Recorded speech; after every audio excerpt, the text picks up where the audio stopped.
பரந்தூர் விமான நிலைய திட்டத்தை வந்து கைவிட்டதுனால நமக்கு வந்து விமான நிலையங்கள் எல்லாமே ஆந்திராவுக்கு போயிடுச்சு. ஆந்திராவில் வந்து 2 இடத்துல வந்து விமான நிலையத்தை வந்து புதுசாக கட்டுறதுக்கு வந்து அடிக்கல் நாட்டிட்டாங்க. அவ்வளோதான், தமிழ்நாடு முடிஞ்சிச்சு, தமிழ்நாட்டோட பொருளாதாரமே போயிடுச்சு, எல்லாம் பக்கத்து மாநிலங்களுக்கு தான் ஜாக்பாட் அப்படின்னு சொல்லிட்டு பரந்தூரை வச்சு இவங்க பெரிய ஒரு ஃபேக் நரேட்டிவ் வந்து செட் பண்ணிட்டு இருக்காங்க. சென்னைக்கு 2வது விமான நிலையம் வேணுங்கிறதுல மாற்று கருத்தே கிடையாது. நானும் அதே தான் சொல்றேன், 2வது விமான நிலையம் வேணும். அது பரந்தூர்ல வேணாங்கிறது தான் எங்களோட நிலைப்பாடு. பரந்தூர்ல என்னென்ன பிரச்சனைகள் இருக்கு, நீர்நிலை பிரச்சனை இருக்கு, சுற்றுச்சூழல் பிரச்சனை இருக்கு, மக்களோட இடப்பெயர்கள் இருக்கு, விவசாயம் அழிக்கப்படுது, மக்களோட 13 கிராமம் அழிய போகுதுன்னு சொல்லிட்டு எல்லாத்தையும் அறிவியல் பூர்வமா ஆய்வு பூர்வமா எல்லா தரப்பு அறிக்கைகள் அடிப்படையில் பேசியாச்சு. அரசாங்க ரிப்போர்ட் வரைக்குமே அரசாங்கத்தோட திட்டத்துக்கு எதிராக தான் இருக்குங்கிறதையும் சொல்லியாச்சு. இதுக்கு மேல என்ன சொல்லணும் அப்படிங்கிறது தெரியல. ஆனாலும் வந்து பரந்தூரையே பிடிச்சிட்டு தொங்கிட்டு இருக்காங்க. ஏன்னா அவ்வளோ இன்வெஸ்ட்மெண்ட் பரந்தூரை சுற்றி பண்ணி வச்சிருக்காங்க. ரியல் எஸ்டேட் பிஸ்னஸ் மட்டும் இல்லாமல் நிறைய விஷயங்கள், பெரிய கார்பரேட் இந்திய பெரும் முதலாளிகளோட போட்டிருக்க டைஅப்லேருந்து நிறைய விஷயங்கள் வந்து இதில் இன்க்ளூட் ஆகியிருக்கு.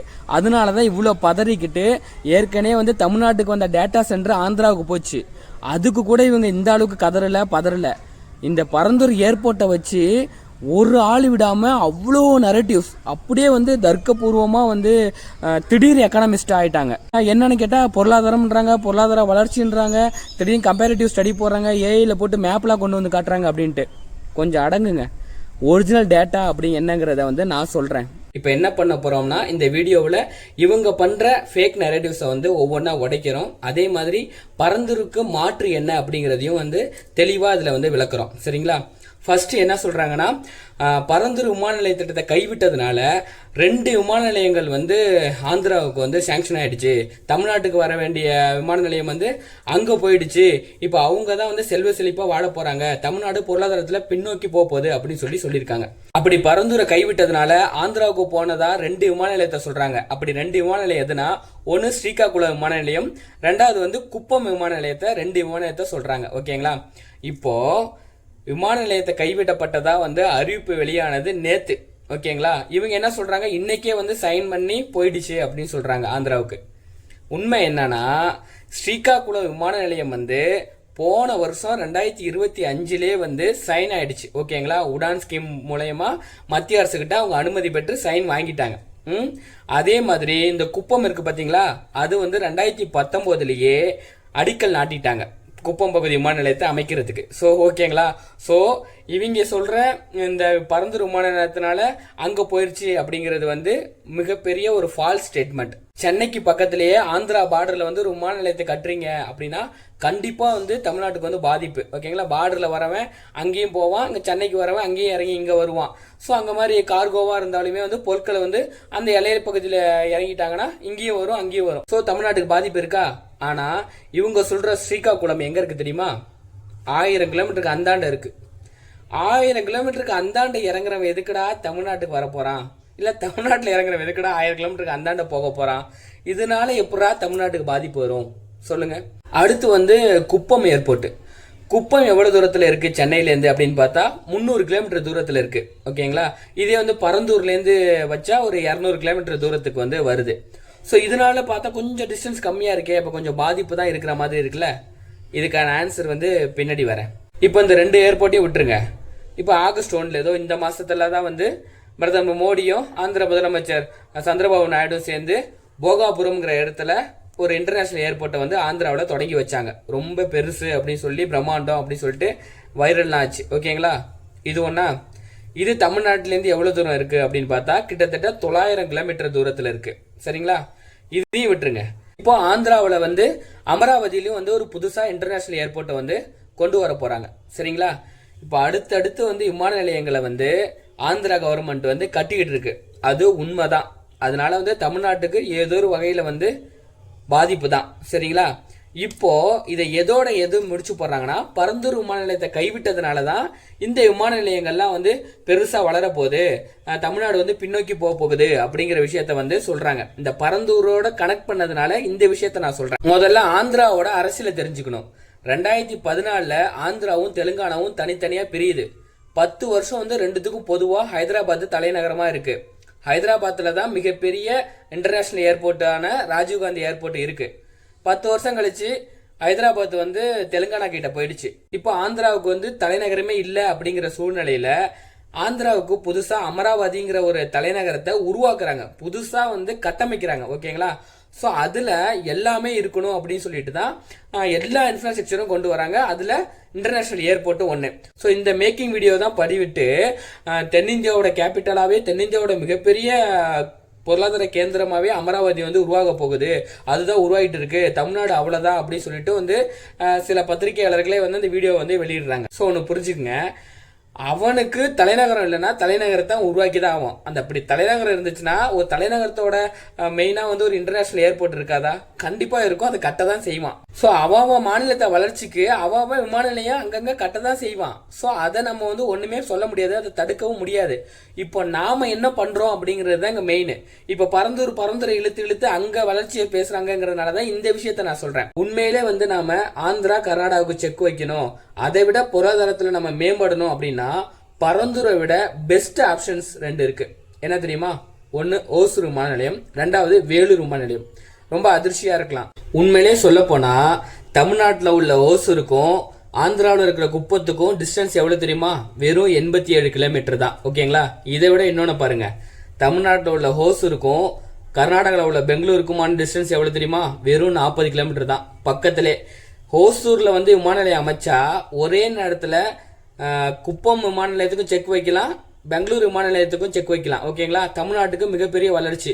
ஆல்ரெடி ஹோசூர்ல வந்து மிகப்பெரிய ஒரு தொழில்பேட்டை, தொழில் சந்தை, அத்தனை நிறுவனங்கள் இருக்கு. அவ்வளோ பொருட்களை வந்து நம்ம எக்ஸ்போர்ட் பண்ணலாம், இம்போர்ட் பண்ணலாம். சரிங்களா? இது எவ்வளவு பெரிய பெஸ்ட் ஆப்ஷன் சொல்லிட்டு. ஆனா ஹோசூர்ல விமான நிலையம் அமைக்கிறதுக்கு வந்து போராடாம பரந்தூர்ல வரணும் அப்படின்னு சொல்லிட்டு இவ்வளவு போராட்டம் பண்ணிட்டு இருக்காங்க.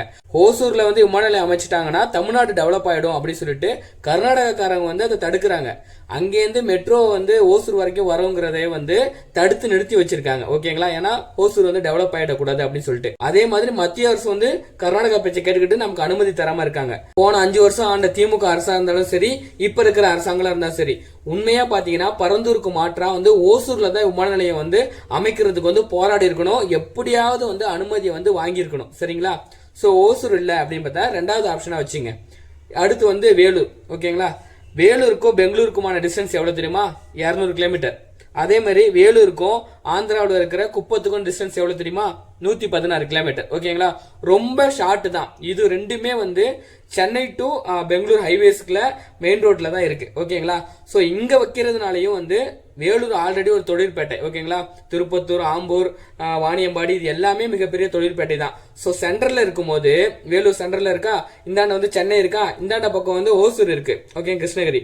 ஸோ இந்த லைனே வந்து மிகப்பெரிய டெவலப்மெண்ட் ஆகும் எங்க வேலூர்ல இருக்கிறதுனால. ஸோ நீங்க பக்கத்துல இருக்க வேலூர், அந்தாண்ட இருக்கிற கிருஷ்ணகிரி இதெல்லாம் விட்டுட்டு சென்னையிலே தான் வைப்பேன், சென்னையிலே தான் இருக்கணும், சென்னைக்குள்ளேயே தான் இருக்கணும்னா அது எப்படிங்க நடக்கும்? அது எப்படிங்க அழிவு இல்லாம சாத்தியமாகும்? ஓகேங்களா? மக்களோட குடியிருப்புகளும் போயிடும், விவசாய நிலம் போயிடும், நீர்நிலைகளும் போயிடும். இல்ல நீர்நிலைகள் சொல்லும் போது சென்னையை சுத்தி இருக்கிற காஞ்சிபுரம், திருவள்ளூர், செங்கல்பட்டு 3மே வந்து ஏரிகள், தமிழ்நாட்டிலேயே அதிகமாக ஏரிகள் இருக்கிற மாவட்டங்கள் தான் இது 3மே. இதுல எங்க நீங்க மெயினா கை வச்சாலும் ஏரி, நீர்நிலைகள் எல்லாமே அடிபடும். எங்க நீங்க எது கட்டினாலும் வந்து சென்னைக்கு மிகப்பெரிய வெள்ள பாதிப்பு இருக்கு. சரிங்களா? அவ்வளோ வந்து கட்டமைப்பு. அமராவதியாவது இப்ப கட்டிக்கிட்டு இருக்காங்க.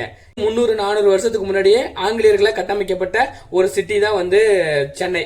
அதுவும் வந்து அதுக்கப்புறம் விரிவாக்கம் பண்ணது எதுவுமே பிளானடே இல்லாம கண்ணா பின்னான்னு போட்டு பிளான் பண்ண இடம் தான் வந்து சென்னை. ஸோ இப்படி ஒரு கிரிட்டிக்கலா இருக்கிற இடத்துல வந்து விமான நிலையத்தை கொண்டு வந்து 2வது விமான நிலையத்தை வைப்பேன் அப்படிங்கிறது வந்து மிகப்பெரிய ஒரு சவால் தான். 2வது அது மிகப்பெரிய ஆபத்து தான். ஆல்ரெடி வந்து மீனம்பாக்கம் ஏர்போர்ட் இருக்கு. ஓகேங்களா? அதுல வந்து இப்போ வந்து 20 மில்லியன் மக்களை வந்து கையாளுறாங்க. ஓகேங்களா? இப்போ 3rd டெர்மினல் வந்து பினிஷ் ஆக போகுது.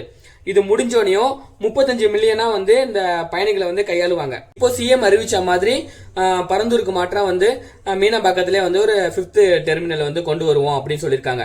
அதாவது வடமேற்கு பகுதியில் இருக்கிற நிலத்தை வந்து இன்னும் கொஞ்சம் விரிவாக்கம் பண்ணி 5th டெர்மினல் கொண்டு வந்துருவோம் அப்படின்னு இருக்காங்க மீனம்பாக்கத்துல. சோ இது வந்துச்சுன்னா இன்னும் 10 வருஷத்துல வந்து 55 மில்லியன் பீப்புளை வந்து கையாளலாம் அப்படின்னு சொல்லியிருக்காங்க. சோ இதுவே வந்து ரொம்ப போதுமானது தான். ஓகேங்களா? தமிழ்நாடோட வளர்ச்சிங்கிறது சென்னையை சுத்தி மட்டுமே இல்ல, அது பெரிய சமூக சமுத்திரம், தமிழ்நாடு முழுக்க எல்லா மாவட்டங்களும் சேர்ந்த ஒரு சமுத்திரம். எல்லா பக்கத்திலும் பரவலாக்கப்படணும் வளர்ச்சி அப்படிங்கிறது தான். சோ தலைநகரம் தலைநகரம் அப்படின்னு சொல்லிட்டு தலைகணத்துல ஆடுறத கொஞ்சம் இறக்கி வச்சுட்டு எல்லா பக்கத்திலும் பறந்துபட்ட வளர்ச்சியை பாருங்க. நீங்க எடுத்துக்காட்டா சொல்ற ஐயோ வளர்றான் வளர்றான்னு சொல்லிட்டு வயிற்றுல அடிச்சுக்கிற ஆந்திரா கூட ஒரே இடத்துல வந்து விமான நிலையங்கள் வைக்கல அப்படிங்கறத நான் சொல்லிட்டேன். ஆல்ரெடி தமிழ்நாட்டுல வந்து 4 இன்டர்நேஷனல் ஏர்போர்ட் இருக்கு. சென்னையில மீனம்பாக்கம்னா, மதுரையில இருக்கா, திருச்சியில இருக்கா, அதே மாதிரி கோயம்புத்தூர்ல இருக்கு. ஓகேங்களா? இதை தாண்டி சவுத் சைடு இன்னும் கொஞ்சம் வாங்க, தூத்துக்குடி வந்து மேம்படுத்துங்க. எது எதுலாம் வந்து டொமஸ்டிக்கா இருக்கோ அதெல்லாம் வந்து இன்டர்நேஷனல் தரத்துல மாத்தணும். ஓகேங்களா? அதுக்கு முழு தகுதி வாய்ந்தது வந்து சவுத்துல இருக்கிற தூத்துக்குடி. தூத்துக்குடி இந்த சைட்ல, திருநெல்வேலி சைடு, இந்த சவுத் சைட்ல தான் வந்து கேஸ்ட் பாலிடிக்ஸ் நிறைய இருக்கு. நிறைய பேர் அடிச்சுக்கிட்டு கொள்றாங்க, செத்துக்கிட்டு இருக்காங்க. அப்படின்னா வேலை வெட்டி இல்ல, அடிச்சுக்கிட்டு சாவுறான். ஓகேங்களா? அவனுக்கு வேலை வாய்ப்பு உருவாக்கி கொடுக்கணும்னா இந்த மாதிரி சவுத்தை வந்து நீங்க பொருளாதார ரீதியா வந்து டெவலப் பண்ணுங்க. சோ நான் இதை எதுக்காக சொல்றேன்னா, சென்னையை விட்டு மத்த பகுதிகளையும் சிந்திங்க அப்படிங்கிறது தான். ஆந்திராக்காரன் வந்து அவனோட தலைநகரமே பறிக்கப்பட்டுருச்சு. ஓகேங்களா? புது தலைநகரத்தை உருவாக்குறான். நாம சென்னையில மாற்று ஏர்போர்ட்டை தான் வந்து நீங்க சிந்திச்சுட்டு இருக்கீங்க. நான் என்ன யோசிக்கிறேன்னா, சென்னைக்கே மாற்ற உருவாக்கணும் அப்படிங்கறத நான் தமிழ்நாட்டுக்கு யோசிக்கிறேன். சரிங்களா? சென்னையை வந்து இன்னும் வந்து கொஞ்சம் வருஷத்துல 100 வருஷத்துக்குள்ள வந்து சென்னை தீவுகளா மாறும் அப்படின்னு வேற சொல்லி வச்சிருக்காங்க. ஏன்னா என்விரான்மெண்ட் கிரைசிஸ் அப்படி போயிட்டு இருக்கு. சென்னை வந்து அதிகப்படியா டம்ப் ஆயிட்டு இருக்கு. அத்தனை கட்டிடங்கள், அத்தனை தொழிற்சாலைகள், அவ்வளவு வேஸ்ட், அவ்வளவு என்விரான்மெண்ட் டிசாஸ்டர் எல்லாம் அவ்வளவு நடக்குது. சென்னை வந்து போயிடுச்சு. ஓகேங்களா? அதுக்கு மாற்றா வந்து நம்ம பாதுகாப்பா ஒரு இடத்த கொண்டு வரணும்னா திருச்சி, எல்லாத்துக்கும் சென்டரா இருக்கிற திருச்சியை நீங்க டெவலப் பண்ணணும். ஓகேங்களா? மையத்துல திருச்சி வந்து தலைநகரா இருந்தா எல்லாருக்கும் அக்சசபிளா இருக்கும். ஓகேங்களா? சோ இத மாதிரிலாம் ஃபியூச்சரிஸ்டிக்கா இப்படி திங்க் பண்ணணும். ஏதாவது ஒரு வெள்ளம் ஏற்பட்டு சென்னையே வந்து பெரிய டிசாஸ்டர் அழியுதுன்னா மொத்தமா போயிடும். சோ இந்த விமான நிலையத்தை விட்டு டைவர்ட் ஆகி போறேன்னு நினைக்கிறேன். சென்னைக்கு மாற்றா வந்து இப்போ பரந்தூர் விட்டுருங்க. பரந்தூருக்கு முன்னாடியே வந்து ஒரு 3 இடங்கள் சொன்னாங்க பாத்தீங்களா? பரனூர், படாளம், திருப்பூர் அப்படின்னு சொல்லிட்டு. அதுல திருப்பி வந்து விமான நிலையம் அமைக்கிறதுக்கு சாத்தியக்கூறுகள் இருக்கா, இந்த மாதிரி விவசாய நிலங்களை பாதிக்கப்படாம இருக்கா அப்படிங்கறத வந்து மெயினா பாருங்க. ஸ்ரீபெரும்புதூர் பக்கத்துல வந்து ஏற்கனவே வந்து 5000 ஏக்கர்ல வந்து நிலம் வந்து பார்த்தாங்க. அந்த இடம் சும்மா தான் கிடக்கு. சோ அந்த இடத்த வந்து நீங்க செக் பண்ணி பாருங்க அப்படின்றாங்க. அதே மாதிரி செங்கல்பட்டு இடங்கள் சொல்றாங்க. மதுராந்தகம் பக்கத்துலயே வந்து நிறைய வந்து லேண்ட் இருக்கு அப்படின்னு சொல்றாங்க. அதே மாதிரி முக்கியமா வந்து 2ஆம் உலகப் போர்ல வந்து கைவிடப்பட்ட சோழவரம், அதாவது திருவள்ளூர் மாவட்டத்தில் இருக்க சோழவரத்துல வந்து கைவிடப்பட்ட நிலையில வந்து ஒரு ஏர்போர்ட்டோட லைன் இருக்கு. அதை வந்து டெவலப் பண்ண முடியுமா அப்படிங்கறதையும் பாருங்க.